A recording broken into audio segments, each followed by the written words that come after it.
Caps for Sale. A tale of a peddler, some monkeys, and their monkey business. Told and illustrated by SUBCRIBE. Once there was a peddler who sold caps, but he was not like an ordinary peddler carrying his wares on his back. He carried them on top of his head.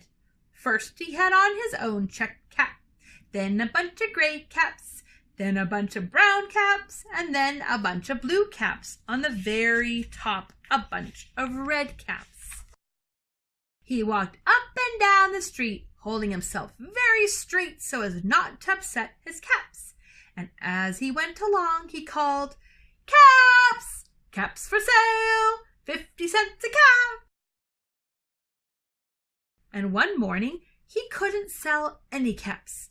He walked up the street and he walked down the street calling, "Caps! Caps for sale! 50 cents a cap!" But nobody wanted any caps that morning. Nobody wanted even a red cap. He began to feel very hungry, but he had no money for lunch. "I think I'll go for a walk in the country," he said. And he walked out of town slowly, slowly, so as not to upset his cap. He walked for a long time until he came to a great big tree. "That's a nice place for a rest," thought he. And he sat down very slowly under the tree and leaned back little by little against the tree trunk so as not to disturb the caps on his head. Then he put up his hand to feel if they were straight. First his own checked cap, then the gray caps, then the brown caps, then the blue caps, and then the red caps on the very top. They were all there, so he went to sleep. And he slept for a long time. And when he woke up, he was refreshed and rested. But before standing up, he felt with his hand to make sure his caps were in the right place. All he felt was his own checked cap. He looked to the right of him. No caps. He looked to the left of him. No caps. He looked in the back of him. No caps. He looked behind the tree. No caps.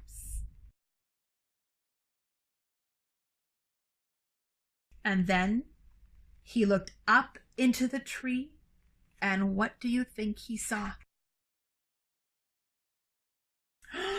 On every branch sat a monkey, and on every monkey was a gray or a brown or a blue or a red cap. The peddler looked at the monkeys. The monkeys looked at the peddler. He didn't know what to do, so he finally spoke to them. "You monkeys, you," he said, shaking his finger at them. "You give me back my caps." But the monkeys only shook their fingers back at him and said, "Tss, tss, tss, tss, tss."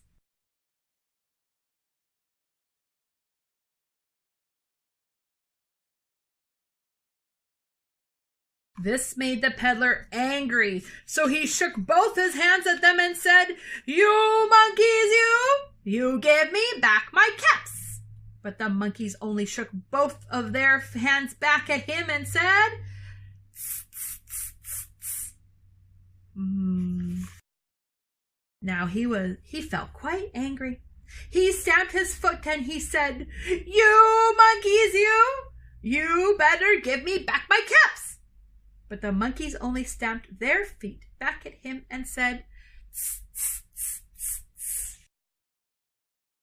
By this time, the peddler was really very, very angry. He stamped both his feet and he shouted, "You monkeys, you must give me back my caps." But the monkeys only stamped both of their feet back at him and said, "Tss, tss, tss, tss, tss." At last he became so angry that he pulled off his own cap, he threw it on the ground, and he began to walk away. But then each monkey pulled off his cap. And all the gray caps, and all the brown caps, and all the blue caps, and all the red caps came flying down out of the tree. So the peddler picked up his caps and put them back on his head. First his own checked cap, then the gray caps, then the brown caps, then the blue caps, and then the red caps on the very top. And slowly, slowly he walked back to the town calling, "Caps! Caps for sale! 50 cents a cap!" The end.